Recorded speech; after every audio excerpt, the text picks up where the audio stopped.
Welcome to the Kill Count, where we tally up the victims in all our favorite horror movies. I'm James A. Janice, and today we're looking at Halloween. No, not the 1978 original. No, not the Rob Zombie remake either. Yeah, there you go, the 2018 sequel that has the same exact name as the original for some reason. Although its title is the same, Halloween 2018 is not a reboot, at least not entirely. What it does do is create another new timeline in the Halloween franchise, since this movie is a direct sequel to the original 1978 classic. So in this movie's timeline, there's never been a Jamie Lloyd or a Carrie Tate or a Busta Rhymes or a Sherry Moon Zombie. And perhaps most significantly, Michael Myers and Laurie Strode are no longer related. Wasn't it her brother who cold-blooded murdered all those teenagers? No. That's just a bit that some people made up to make him feel better, I think. Since remember, that fact didn't come out until Halloween 2 in 1981. That girl, that Strode girl, that's Michael Myers' sister. I think it's entirely understandable that they wanted to wipe the slate clean, because the timelines for this franchise are ridiculous, and it's much easier to just start over from the end of the original. Halloween 2018 is the first sequel since Season of the Witch to have any direct involvement from series co-creator John Carpenter, and in fact the whole movie was billed as a return to form by director David Gordon Green and co-writer Danny McBride. I think they mostly succeeded with that goal. While it may be much flashier and slashier than the now 40-year-old original, it definitely feels more like Carpenter's classic than anything that involved cult curses or Big Brother-style live streams. In this timeline, Michael's been waiting 40 years to kill again. How many will he secure as a sadistic, spry 60-year-old? Let's find out and get to them. The movie begins at the Smiths Grove Sanitarium, where uncomfortable close-ups and excellent sound design create an immediate feeling of unease. A couple of wannabe journalist podcasters, Dana and Aaron, are there to record a story about Michael Myers, and to that end, they meet with Michael's overseer, Dr. Sartain, who sounds like Dr. Loomis in more than one way. Michael has been my life's obsession. In fact, Sartain here was a student of Dr. Loomis, whose shadow still looms as large over this franchise nearly a quarter century after Donald Pleasance's death. Dr. Loomis was the only one to see him in the wild, and he concluded he was nothing more than pure evil. Sartain leads them out to the prison yard, where Michael Myers reigns king of this human chessboard. The little pawns all around him start freaking the fuck out when Aaron tries to reach into Michael's soul and evoke something using his old Bill Shatner mask. He says he got the mask from a friend at the AG's office, which sure, I mean it's just a little murder case evidence, might as well let the amateur podcasters borrow it. No big. Now while the mask they use in this movie isn't for reals the same one they had in 1978, makeup artist Christopher Nelson recreated that mask and added really good-looking aging effects to it. I think this movie's mask looks better than most of the ones from throughout the series, especially that stupid fucking alien-looking one from Part 5. In this movie, Michael Myers is played by actor and stunt performer James Jude Courtney, who was a very pleasant dude when I met him at the Halloween convention last year. Fun fact, Courtney was recommended for the role by stunt coordinator Ron Hutchinson, who did stunts on this film as well as the Rob Zombie Halloweens. Because everyone in this movie is obsessed with hearing Michael speak for some reason, Aaron yells at the killer in hibernation to say something a few times, his command eventually crescendoing to an intensity that leads into a title card. Say something! The opening credits kick a lot of ass, featuring a pumpkin reverse decomposing and a chance to cheer in the theater when John Carpenter's name comes up. It's all set to an awesome update on his classic theme, and it ends with a close-up on the jack-o'-lantern's eye and nose. Now can you tell it's Michael holding a knife? So many of you couldn't see it in the original, even after I pointed it out, so maybe that's why they made it a lot more clear this time through. When we come back, we find our intrepid podcasters driving around Haddonfield, Illinois and recording some shithouse quality audio. Seriously, as I mentioned before in the dare I say fantastic trailer reaction video that Chelsea and I did for this movie, we've used the Tascam DR40 extensively. And if you want to know what it would sound like recording without an external mic like Aaron's doing, then here. This is what it sounds like. It sounds like shit! Aaron and Dana pull up to some private property that's fenced in like a T-Rex pen and has a security camera keeping guard. This is the home of Laurie Strode, and the podcasters earn access with the promise of a $3,000 bribe, or speaking fee. Laurie's house is a full-on isolationist bunker, and it's in this home of floodlights that we get to see the world's most famous final girl again, just after she takes care of all these locks and barriers. We good? Okay, one more. There she is! Hell yeah, Jamie Lee Curtis, it's great to see you again. Laurie's not very receptive to these yahoos, who are prying at her personal history so they can get more downloads for their podcast. Through them, we learn that she's twice divorced and currently estranged from her daughter's family. The conversation is obviously very painful for Laurie, which makes this whole scene great commentary on how any jackass jackass with a Tascam can fancy themselves the next Serial and go invade communities and personal lives. Lori ain't having it though, and sends these podcasters back to whatever shit town they came from. Let's meet Lori's estranged family that we just heard about. They consist of her daughter Karen, played by Judy Greer, Karen's husband Ray, played by strongest man in the world Toby Huss, and their National Honor Society daughter Allison, played by quote-unquote newcomer Andy Matichak. They're introduced to us in a breakfast scene, which is always fun. Remember the Rob Zombie one? Bitch, I will crawl over there and I will skull fuck the shit out of you! Let's see how this family compares. Oh, man. I got peanut butter on my penis. Weirdly similar. I guess whether you're white trash or National Honor Society, breakfast is a good time to talk about penises. As we already learned through those prodding podcasters, Laurie Strode's not on good terms with her daughter's family, although it sounds like Allison wants to be closer to Gram Gram than her mom Karen will allow. She expresses this frustration to everyone in her social circle. Let's see, we've got her best friend Vicky, who's all about that boba, Vicky's boyfriend Dave, a stoner played by the son of Tim Robbins and Susan Sarandon, whose mischief involves blowing up pumpkins, her bad boy boyfriend Cameron, who's more interested in the next night's Halloween party than meeting Allison's parents at a dinner that night, and Cameron's best friend Oscar, a mini Josh Gad who serves as some solid comic relief. You know, you're two yucky dumpsters and I want to go diving. Come here. Mwah. While Allison's in class, we get a nod to that scene from the original when Lori glanced out a window to see Michael Myers. But unlike when they alluded to that scene in H2O, with Michelle Williams also seeing Michael when she looked out her classroom window, this time through, it's Lori herself standing there stalking. This movie does that a lot. It has Lori replacing Michael in new renditions of classic shots. It's a fun way to touch on the theme of Lori and Michael being forever connected, even without the familial relationship. Lori's at the school to pass along that podcaster pay-to-play money to Allison for her National Honors accomplishments, and during their fraught conversation, Lori defends her parenting techniques that wound up causing her to lose custody of her daughter when Karen was 12 years old. If the way I raised your mother means that she hates me, but that she's prepared for the horrors of this world, then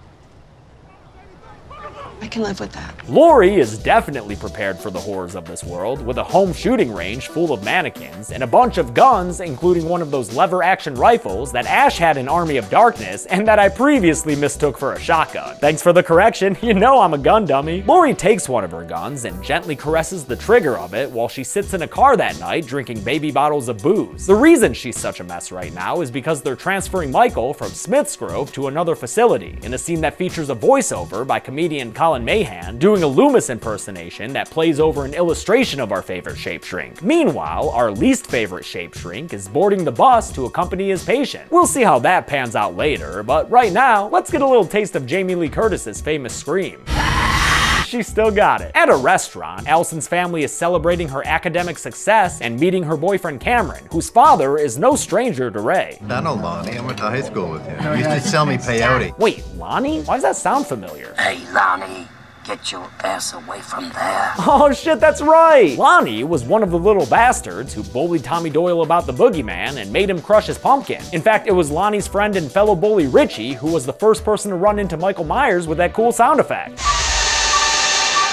Lori crashes the family dinner and chases down all that airplane alcohol with a full glass of red. This is exactly why we don't reach out. Damn, Karen don't fuck around. But you can't really blame her. I mean, who wants their drunk mom crying all over their entrees? Even if it does give this movie a chance to reference Michael's OG nickname. I saw him in the sheep.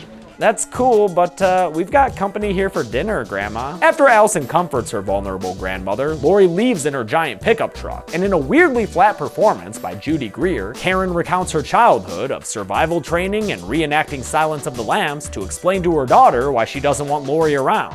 I've spent my entire life trying to get over the paranoia and neuroses that she has projected on me. Maybe the monotone is supposed to stem from digging up childhood trauma, but still seems kind of weird. Speaking of interesting vocal performances, here's this kid. His name is Kevin, and he is not excited about going on a hunting trip with his dad. I enjoy it, but I'm missing dance class for this. Yeah, also, he sounds like he just spent the first 15 years of his life screaming his lungs out. He and his dad come across the Smithsgrove bus on the side of the road. The inmates wandering around, much like they did in that shot from the original when Loomis and Marion Chambers found them freed from the sanitarium. Kevin's dad gets out to see what's going on while Kevin calls the police, but when his pops doesn't return, Kevin takes his hunting rifle and checks out things for himself. He finds a guard or cop or someone on the side of the road and for some reason keeps his gun trained on him like the dude's an 8-bit duck trying to fly off screen. The guy isn't dead when Kevin finds him, but he seems to have bit the dust by time we cut to a long shot, so I'm fine with having him kick off the count. Our first kill a full 30 minutes into the movie. Kevin approaches the bus looking for his dad, but instead he just showcases more crappy firearm training. Don't shoot.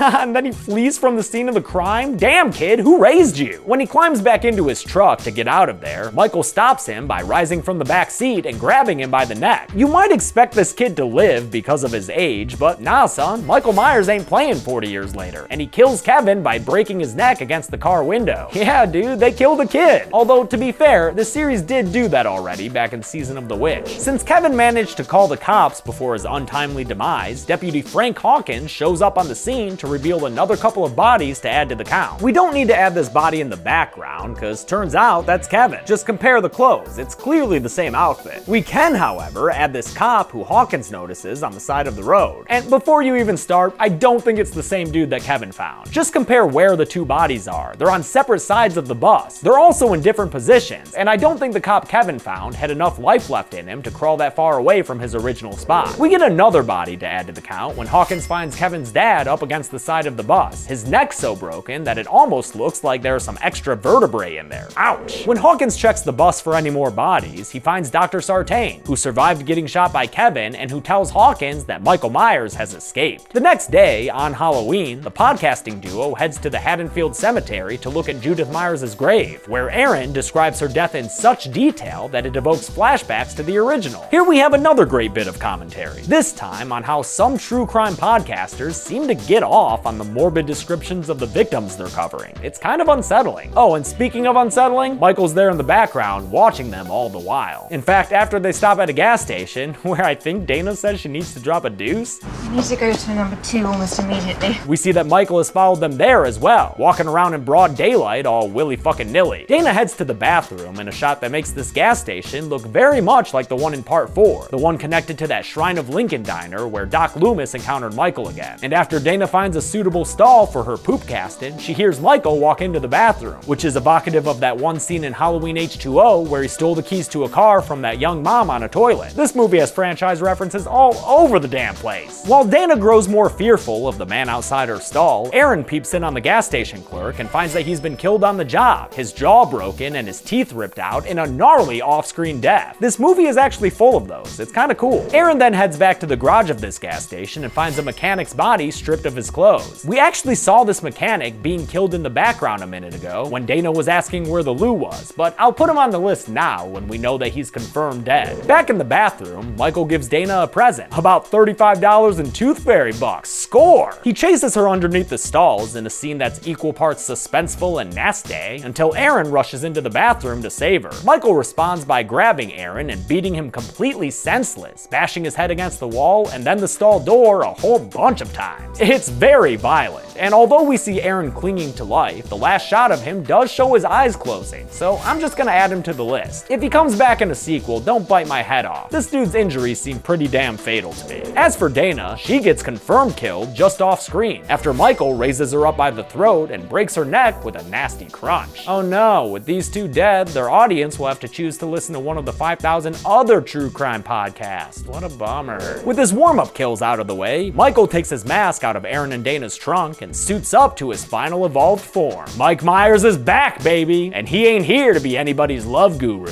After Lori hears about Michael's escape from the prison bus on a news report, she heads over to her daughter Karen's house so she can fire drill her family. Gotcha! Jesus. You're dead. Even though she warns them that Michael's bus crashed, they're more worried about the crazy lady waving a gun around in their house. So Karen ushers her to the door and says, "Take a good look at your daughter, Lori, cause it's the last time you're gonna be seeing me for a while." Halloween night comes, and with it, trick-or-treaters, as well as a direct reference to a scene in the original Halloween 2. Same costume, same shoulder-mounted radio, and similar abrasive sound cue. That homage leads into my absolute fucking favorite scene in this movie, which contains a few more references to Halloween 2. Remember when Michael kicked off that first sequel by stealing a knife from Mr. and Mrs. Elrod after she asked a very important sandwich question? Harold, you want mayonnaise on your sandwich? How about mustard? That scene gets updated in Halloween 2018 after Michael grabs a hammer from a garage and then begins a 2.5 minute long one take where the camera never stops rolling. It starts with a housewife, apparently named Gina Pancella, making a sandwich in a very Elrodian kitchen before Michael walks in and murders her off screen. You hear him hit her at least 6 times with that hammer, and we see the body momentarily after the shot continues on through the kitchen. Michael trades out his hammer for a much more comfortable kitchen knife and then walks through this woman's house, thankfully ignoring the crying baby in the living room. So I guess that's where the line is drawn. Raspy teenager? Okay to kill. Wailing baby? Too much even for Michael. He leaves through her front door and heads down the sidewalk, the camera still following him without a single cut yet. The shot continues as he scares a nurse and doctor couple getting ready to go to a costume party, and then as he steps onto a porch to find another victim with a classic sound cue. With this shot still fucking rolling, y'all, the camera holds its position as we watch Michael go around the side of the house. It's a perfect scene of suspense, and we don't break the tension until we see Michael come into the house and murder this woman, apparently named Andrea Wagner, by stabbing her through the back of the neck. The CG knife admittedly looks a little weird, but if that's what they had to do to assure that one shot went off without a hitch, it's totally worth it. At the high school Halloween party, where a DJ with a badass Frankenstein-themed table blares a not iconic pop song, Allison and Cameron are having a good time dressed as gender-bent Bonnie and Clyde when she takes a call from Vicky, who's babysitting a little kid named Julian. Vicky wants Allison to come hang out with her, and honestly, Allison, you should do it, just so you can chill with Julian. That kid's hilarious! I know you're talking about smoking weed, don't lie to me. That's against the rules, I'm telling my mom. Obviously, the scene is just here for comic relief, but it fucking works, man. I love the back and forth between Virginia Gardner and Jabril Nantambu, a first-time kid actor who apparently improvised most of his dialogue. If I had some other kind of babysitter, she'd be reading me a story, I wouldn't be up clipping my nasty ass toenail. Plus, they have a real sweet babysitter-babysittee relationship. And isn't that what this whole damn franchise was founded on in the first place? Dave shows up at Julian's house, dressed as a farmer and riding a wooden horse named after Laurie Strode's alias in H2O. This is Tate. Hi, Tate. He's there to get icky with Vicky, but before they can get sticky, Julian interrupts them, complaining that there's a boogeyman in his closet. Vicky goes to retuck Julian in bed, but when he asks her to make sure the closet door is shut, she has a hard time fulfilling his request. That's because there is indeed a boogeyman inside, and after Michael slashes Vicky to the ground, Julian GTFOs. Vicky awesomely hits Michael with a chair and then tries to be a runaway, but she slips on, what, her socks? That sucks, man. I would have much rather seen her put up more of a fight or have a proper chase scene. But maybe I'm just being picky about Vicky. Instead, Michael kills her quickly with a couple of kitchen knife stabs to the back and then shuts the bedroom door. As for Stoner Dave, to his credit, even after Julian tells him to run, he grabs a knife and goes to defend his girlfriend. A police report about the incident comes through to Hawkins, and Laurie picks it up on a scanner in her truck as well. While Hawkins investigates Julian's house, Laurie arrives outside and tells kids wearing the Halloween 3 masks to get out of there and go home. But maybe don't watch any TV commercials when you get there, okay kids? Underneath a sheet ghost, Hawkins finds Vicky's body, and if that seems too decorative for Michael Myers for you, don't forget, he did splay Annie out in front of his sister's tombstone back in the original. He's no Jason or anything, but he's always had a small streak of creativity when it comes to corpse decoration. Outside, Laurie sees Hawkins through one window of the house, and then Michael in another, the first time she's seen him in his mask in 4 decades. For this shot, Michael Myers was played by Nick Castle, the man who originally donned the mask in 1978. He was also a very pleasant dude when I met him in person. Laurie shoots at what ends up just being Mirror Myers, so Michael is able to just saunter on out of the house totally unscathed. By the time Hawkins goes downstairs after him, Michael is gone, but he does find Dave's body pinned against the wall with a knife through his neck. Again, another pretty decent off-screen kill, and this one's even got a timestamp. Outside, Laurie shoots Michael in the shoulder, but he still manages to get away from her. Hawkins catches up with Laurie and they talk to each other in a very familiar way, so at first I had guessed he was one of her ex-husbands. But alas, turns out that's not the case. He is, however, the cop who caught Michael after he was shot off that balcony 40 years ago. In this timeline, after Michael disappeared from the grounds, scaring the sanity out of Dr. Loomis, he was apparently captured mere moments later by none other than Frank Hawkins here, who also prevented Dr. Loomis from killing Mikey My My. The badass-looking Sheriff Barker arrives with the recently awakened Dr. Sartain. But unfortunately, Sheriff Barker's not a bigger character in this movie, and and instead we're about to be stuck with Sartain for a little while. Sartain sees Lori and fanboys over her hard. Chill out, dude. You should know Ms. Curtis don't like that kind of shit. After meeting him, she refers to him as the new Loomis, although I personally prefer the much shorter Noomis. During all this, Allison's time at the high school dance has been a total disaster, since she caught Cameron kissing with a kitty named Kim. Between that and all the contraband booze he's been guzzling, Allison is totally done with Cameron. But good riddance to him, girl. This dude's the kind of jerk who will toss your phone into some unsanitary party nacho cheese. Fuck that guy. Allison and Oscar leave together, and during their walk home, we run into a spot of awkwardness. Allison, you're the coolest, you're the prettiest, and you're the nicest girl in school. And if anyone doesn't appreciate that, they're a crazy person. Thank you. It's very sweet.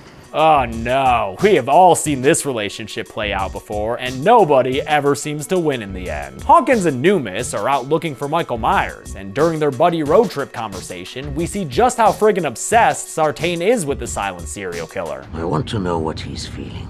I want to know what pleasure he gets out of killing. Because of that, he wants to capture Michael alive, but Hawkins ain't looking to repeat the same mistake he made in 1978 when he let Michael live. Meanwhile, Lori and a police escort get to Karen's house and tell her that it's Mima bunker time, so they fruitlessly call Allison's submerged cell phone and leave voicemails that call back to classic Lori lines. Now do as I say. But right now, Allison is taking a shortcut home with Oscar, whose crush on her erupts just as awkwardly as we all feared. What are you doing? You deserve better, right? Oh boy, you just hate to see that happen. At least he stops when she tells him no, although he does go into a little too much detail while he's apologizing to her. All these girls were like dancing on me. Their beautiful bodies got me all chubbed out, Allison. She leaves him in this backyard that has motion sensor lights, and when Michael appears behind Oscar, the horny kid mistakes him for the yard's owner, Mr. Elrod, which, yes, is a reference to the sandwich couple from Halloween 2. Oscar pours his heart out to the emotionless figure in a bit of backyard therapy. Have you ever really liked a girl and you just couldn't have her? You have no idea, Oscar. We get a very well constructed scene utilizing the motion sensor lights that keep turning off because of Michael's ever closer stillness, and that builds nicely to a solid jump scare. Oscar makes a run for it, but gets stopped by the gate, so by the time Allison turns around in response to his screaming, it's too late. Michael stabs Oscar in the back, who then falls and gets a spear-tipped fence post through his chin. We get a better look at the nasty carnage after Allison arrives and finds his body. Damn, that's gnarly. The franchise's newest heroine, and Michael fucking Myers, finally come face to face for the first time ever. And holy shit, there is an amazing piece of music to accompany the seminal moment.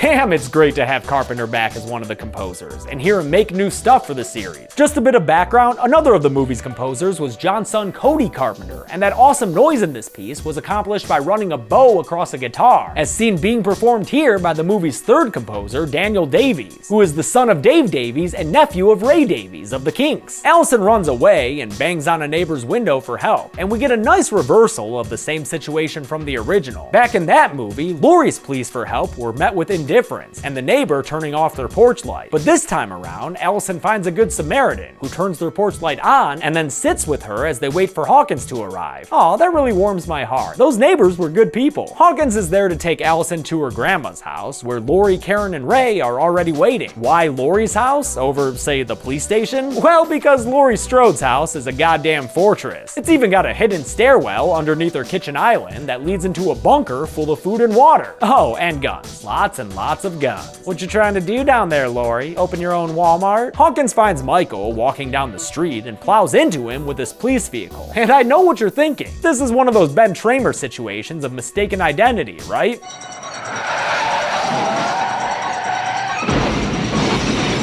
That never gets old. But no, it turns out this is actually really Michael Myers. For reals. Dr. Sartain tends to him and tells Hawkins that he's dead. But guess what? Sartain's a fucking liar, because he actually wants to keep Michael alive so bad that he takes out a penknife and stabs Hawkins in the neck with it. Oh damn! Sartain gets Hawkins to the ground as Allison watches helplessly from inside the car, and the crazed doctor kills the deputy with a couple of stabs that leave him bleeding out to death from the neck. R.I.P. Hawkster. When I first saw this movie, I was aghast aghast watching this twist unfold, and my confidence in it was not at all restored when Sartain popped up into Allison's view wearing the Shatner mask. Holy shit, that looks dumb. But thankfully his game of dress up only lasts as long as it takes him to load Michael's unconscious body into the back seat with Allison. After all, can't really drive in a mask like that. I've learned to live with the Sartain thing, partly because it's here that Sartain admits to being responsible for the bus crash that freed Michael in the first place. That works for me. But it does still feel like a pretty cheap mechanic to get Michael to Laurie's house, since I guess Sartain's gonna take him there for a reunion to, honestly, I don't know. This guy's crazy. And very disrespectful of corpses. The entrance to Laurie's property is currently being guarded by officers Francis and Richard, a pair of cops who are another source of comic relief. Once again, it works for me. I find their conversation very natural and hilarious as they talk about what they've packed for dinner. Fresh brownie. Okay. Chocolatey homemade brownie. I made that myself. That's like what a 5-year-old would eat if they could make their own lunch. I was actually really surprised to learn that these two actors weren't comedians or UCB improvisers or anything of the sort. Officer Richards there is played by Charlie Benton in his only credited role, since his real job is a special victims police detective. He served as this movie's law enforcement technical advisor and somehow wound up rocking this very funny role. And Officer Francis there is played by none other than Christopher Nelson, this movie's makeup artist who made Michael's mask and who won the Academy Award for makeup effects for his work on Suicide Squad. It was awesome to learn that these two non-actors managed to be really funny. Way better than the last time this franchise tried to have a pair of comedic cops.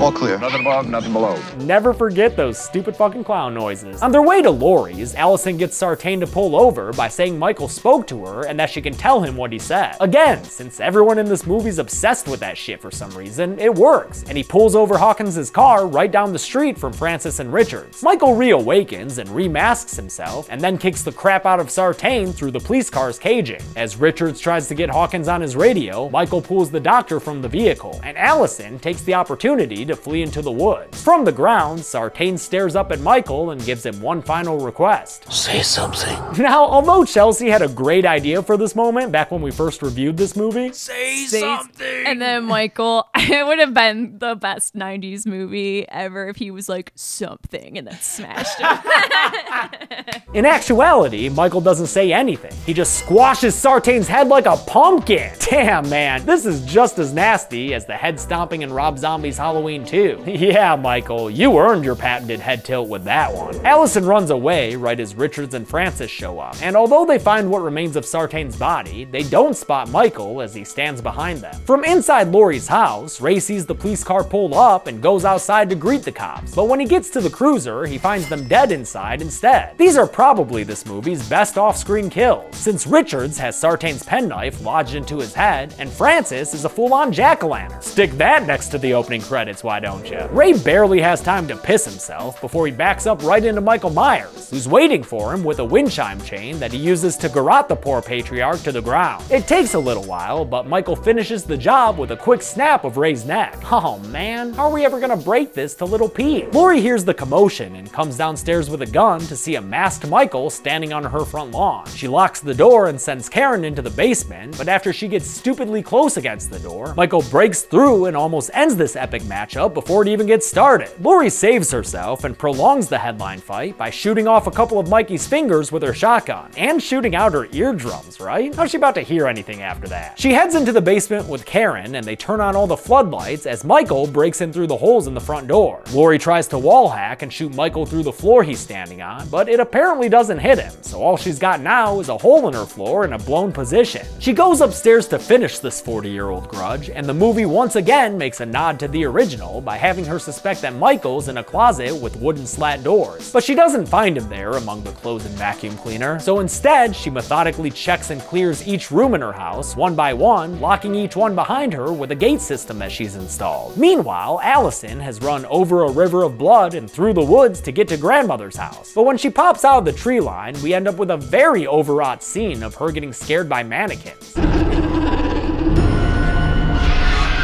Man, I hate this scene. What are they even doing with this? I much prefer my horror mannequins to have a quiet, unsettling presence about them, like they do in a room upstairs in which Laurie looks for Michael. After she finds Ray's body stuffed on a closet shelf like so many Christmas decorations, she does indeed come across Michael, who attacks her for round 2 of this rivalry. During this fight, he actually manages to stab her and then toss her off the balcony in a reverse situation of the original Halloween's ending. But after Michael gets a good look at her body out there, Allison comes through the front door and calls out for Laurie, distracting Michael long enough for Laurie to emulate his famous disappearance from the original.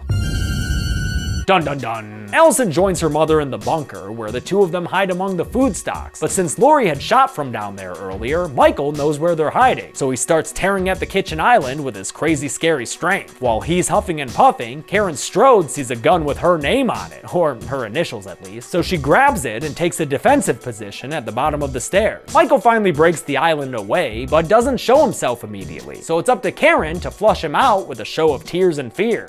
I can't do it! I'm sorry, I can't do it! Gotcha. Damn, Karen don't fuck around. And for that matter, neither does Laurie. Happy Halloween, Michael.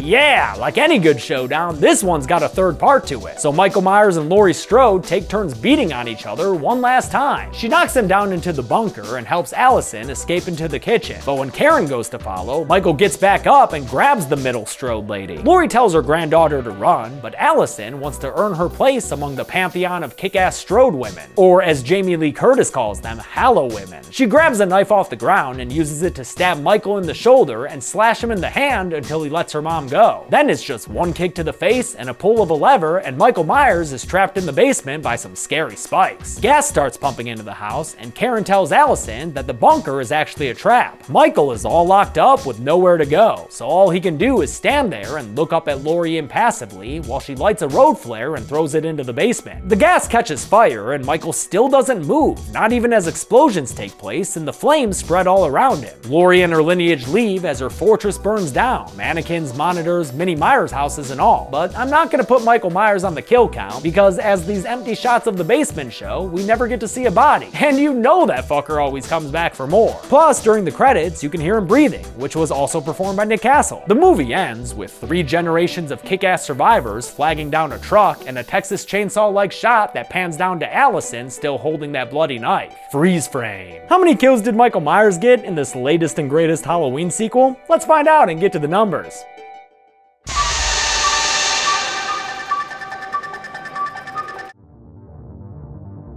I counted 18 kills in Halloween 2018, putting it near the middle of this franchise for number of victims. Those victims included only 4 women and 14 dudes, and among those 14 dudes was 1 kid, so, you know, factor that in however you want to. With a runtime of 106 minutes, that comes out to a kill on average every 5.89 minutes. Golden Chainsaw for coolest kill goes to Dr. Sartain, obviously. That is one messy head crunch. Sorry I can't show it uncensored in the public version, but peep that shit on Patreon if you want. Or just, you know, watch the fucking movie. Doll Machete for lamest kill will go to Ray, both because of the method by which he was killed and the fact that we never get to see his wife or daughter acknowledge his death. Like, come on, at least one line of sadness. That dude was cool. And that's it. Halloween 2018 came out in 2018, obviously, and did so well at the box office that a sequel is already in development. I've got more big request movies for the next few weeks ahead, but until next time, I'm James A. Janice. This has been the Kill Count. Thanks a lot for watching this Kill Count. I want to thank a couple of patrons like Matt, aka Fred Allen Bent, Bob Karcher, Chase Joyal, and Chad Brothers. If you're new to the channel because of this video or because of Bird Box, make sure to check out the 10 other Halloween Kill Counts I have. Should be a button somewhere on the screen for them. And I don't know, man, just go watch all the other, I got a ton of videos on this channel. Just go fucking watch them. Be good people.